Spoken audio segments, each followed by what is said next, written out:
Hello friends, कैसे हैं आप लोग। आप लोग देख रहे हैं अपना पसंदीदा YouTube channel English with Ram Bhuvan sir. मैं हूं आपका प्यारा दोस्त राम भुवन। पिछले वीडियो में मैंने आपको पास्ट परफेक्ट टेंस के बारे में बताया था।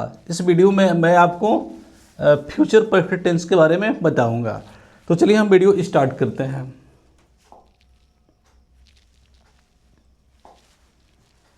चलिए, आज की जो क्लास होगी आपकी वो फ्यूचर परफेक्ट टेंस के बारे में होगी। तो सबसे पहले हम जानेंगे मतलब फ्यूचर परफेक्ट टेंस में क्या होता है, मतलब कोई काम क्या होगा फ्यूचर में जाके क्या होता है, पूर्ण होता है। तो फिलहाल हम क्या करेंगे, इसकी हिंदी में कुछ पहचान कर सकते हैं, मतलब वो क्या होगा। इसकी नॉर्मल सेंटेंस हम इसमें लेंगे, बहुत ईजी वाला। इसका दूसरा वीडियो हम क्या करेंगे अगले, मतलब इसका पार्ट 2 भी हम क्या करेंगे, इसका बनाएंगे। तो चलिए हम सबसे नॉर्मल सेंटेंस के बारे में बात करते हैं। तो देखिए आपका लिखा है, इसकी पहचान क्या हो सकती है। तो इसकी पहचान मतलब कोई भी हिंदी का वाक्य होगा तो उसके अंत में क्या लिखा होगा। अगर हम बात करके देखें तो आपको इसके अंत में क्या मिलेगा। जब भी कोई सेंटेंस आप देखेंगे तो इसके अंत में आपको क्या मिल जाएगा, चुक प्लस होगा मिल जाएगा। चुक प्लस होगा से मतलब चुका होगा, चुकी होगी, चुके होंगे आदि शब्द आएगा। जैसे मैं घर जा चुका हूँगा, खा चुका हूँगा, सो चुका हूँगा, मतलब इस टाइप से क्या हो जाएंगे, कोई प्रेस लिखे मिल जाएंगे आपको। तो चलिए, या तो क्या होगा, एक पहचान इसकी ये हो सकती है कि आपको चुक प्लस होगा लिखा होगा, चुका चुकी चुके लिखा होगा। या तो क्या होगा, आइए प्लस होगा लिखा होगा, मतलब इसमें क्या होगा, आ होगा, ई होगा, ए होगा, इस टाइप से क्या होगा, कोई मतलब प्रेस बना होगा उसमें। तो चलिए हम देखते हैं। देखिए एग्जाम्पल में कुछ देख लेते हैं क्या क्या इसमें दिया हुआ है। तो देखिए लिखा है सीमा जा चुकी होगी। तो इसमें देखिए क्या लिखा है, चुक प्लस क्या लिखा है, होगी। चुक प्लस होगी लिखा ना, यानी चुक के साथ होगा होगी कुछ भी लिखा हो तो समझ चाहिए फ्यूचर परफेक्ट टेंस आपका हो जाएगा। तो आपका ये क्या हो गया, फ्यूचर परफेक्ट हो गया। तो फिर देखिए इसके बाद आप क्या देखते हैं, मोहन गया होगा। बस मुझे पहचान कर रहा है, बड़ी सेंटेंस को नहीं लेना है।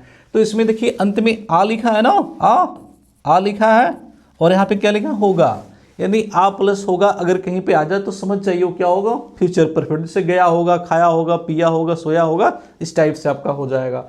फिर सीमा गई होगी, अगर किसी भी सेंटेंस के लास्ट में क्या होगा, ई प्लस होगा आ जाए, मतलब गई होगी, सोई होगी, खाए होगी, तो समझ जाइए फ्यूचर परफेक्ट होगा। या तो क्या होगा, ए प्लस, मतलब ये का मात्रा लगा ना, ये प्लस क्या होगा आ जाए, जैसे खाए होंगे, गए होंगे, अगर ऐसे सेंटेंस हो जाए तो क्या होगा, वो फ्यूचर परफेक्ट होगा। तो फ्यूचर परफेक्ट की आपकी क्या हो जाएगी, 4 पहचान हो जाएंगी, इसको आप कर लेंगे। उसी तरीके से मैंने क्या किया था आपको, मतलब अगर हम प्रेजेंट परफेक्ट में चले जाएं तो चुक प्लस है था, पास्ट में चुक प्लस था, मतलब चुक, चुका है, चुकी है, चुके हैं, और फिर चुका था, चुकी थी, ऐसे था। यहाँ पे चुका होगा लिखा होगा, बस थोड़ा सा डिफरेंस इसमें है, ठीक ना। तो चलिए अब हम क्या करते हैं, इसके स्ट्रक्चर के बारे में जानते हैं कि आप कैसे सेंटेंस को मतलब बनाएंगे इंग्लिश में। तो चलिए देखते हैं। चलिए इसकी स्ट्रक्चर के बारे में हम चलें, बहुत आसान है। मैंने आपको इससे पहले मतलब क्या बता चुका हूं उसको आप देखिए।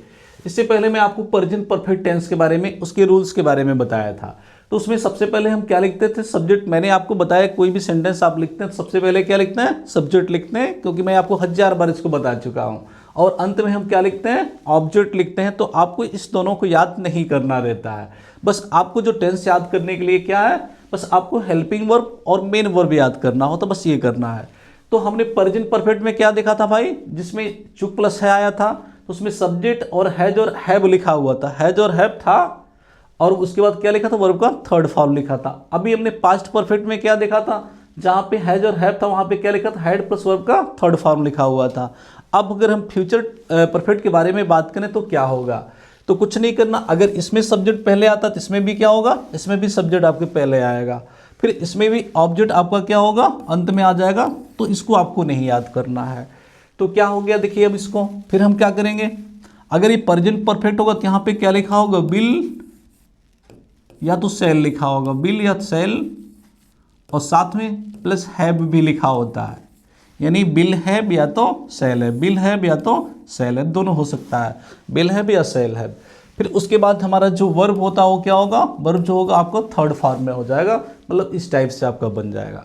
तो आप देखिए क्या तीनों टेंसों में क्या क्या समान चल रहा था। आप देखेंगे सब्जेक्ट सभी में कॉमन था, वर्ब सभी में क्या था, सभी में कॉमन था, और सभी में जो ऑब्जेक्ट था वो क्या था, वो कॉमन था। मतलब प्रेजेंट परफेक्ट, पास्ट परफेक्ट और फ्यूचर परफेक्ट में क्या अंतर है? देखिए इसमें कोई अंतर नहीं, बस आपको क्या करें, हेल्पिंग वर्ब बदल लेना है। यानी चुका है लिखा होगा तो हैज और हैव लिखेंगे, चुका था लिखा होगा तो क्या लिखेंगे, हैड लिखेंगे, और चुका होगा तो वहाँ पे क्या लिखेंगे, विल हैव या तो शैल हैव लिखे होंगे। तो मैंने आपको बताया था जहाँ पे आई और बी आता है वहाँ पे क्या लिखेंगे, वहाँ पे शैल लिख लेंगे, अन्य सभी के साथ क्या लिख लेंगे, विल लिख लेंगे। तो आपका क्या होगा, इस टाइप से सेंटेंस बन जाएंगे, ठीक ना। तो चलिए हम क्या करते हैं, एक सेंटेंस आपको बना करके देख लेते हैं इसको।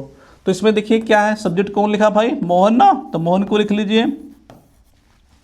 टेंस आपका कौन सा है, फ्यूचर है ना, चुका होगा लिखा होगा तो फ्यूचर टेंस है। तो मोहन कौन सब्जेक्ट है भाई, अन्य है, तो आप क्या लिखेंगे, बिल, और साथ में आपको क्या लिखना, हैव, बिल हैव। अब जाना की मीनिंग आपको लिख देंगे, गॉन हो जाएगा, गॉन। अब कहाँ गया भाई, अमेरिका, तो यहाँ पे लिख दीजिए अमेरिका, अमेरिका। तो आपका ऐसे बन जाएगा, Mohan will have gone to America. तो आपका ये सेंटेंस क्या हो जाएगा, फ्यूचर परफेक्ट का हो जाएगा। अब अगर आपको इसी सेंटेंस को नेगेटिव करना है, मतलब इसमें अगर आपको नॉट लगाना है तो नॉट का प्रयोग कहाँ करेंगे? अगर हम बात करें इसी सेंटेंस में आपको नॉट का इस्तेमाल करना है, तो नॉट का इस्तेमाल मतलब नेगेटिव नहीं लगाना, तो आप नॉट का इस्तेमाल कहाँ करेंगे? तो देखिए क्या होता है, मैंने आपको बताया था जो नॉट होता है वो किसका मित्र होता है, सहायक क्रिया का मित्र होता है। किसका मित्र होता है, सहायक क्रिया का। ये नॉट किसका मित्र होता है, सहायक क्रिया का। तो जब ये बैठेगा तो किसके बगल में बैठेगा, सहायक क्रिया के बगल में बैठेगा। तो आइए हम क्या करते हैं, बैठा लेते हैं। अब हम क्या करेंगे, नॉट को यहाँ बैठा देंगे। चलिए नॉट यहाँ लगा दिए हैव के बाद। तो जैसे आप हैव के बाद लगाएंगे तो क्योंकि भाई यह भी तो इसका मित्र है ना, और यह भी इसका मित्र है, तो जब भाई नाट इसके बगल में बैठ जाएगा तो ये अपना मुंह फुला लेगा, इसे मुंह फुला लेगा, भाई हमको नहीं मान रहा है।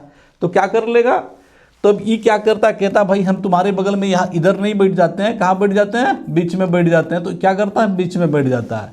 यानी जब किसी सेंटेंस में दो सहायक क्रिया दिया हो तो आप कहाँ करेंगे नॉट का इस्तेमाल, दोनों सहायक क्रिया के बीच में करते हैं। इसकी भी दोस्ती बरकरार रहे और इसकी भी दोस्ती क्या रहती है, बरकरार रहे। तो अब इस टाइप से क्या करेंगे, नेगेटिव का इस्तेमाल। यदि विल और शैल के बाद आपको क्या करना होगा, नॉट का इस्तेमाल करना होगा। अगर आपको इसी सेंटेंस को क्या करना है, इंट्रोगेटिव करना है, तो इसमें कितनी सहायक क्रिया है भाई, दो सहायक क्रिया ना।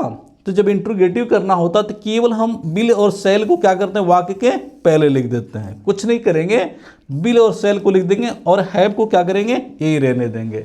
मतलब इंट्रोगेटिव सेंटेंस बनाने के लिए आपको क्या करना होगा, विल और शैल को कर्ता से पहले लिखना होगा और बाकी सभी को हैव को यहीं रहने देंगे। तो आपको सेंटेंस क्या होगा, इंट्रोगेटिव बन जाएगा।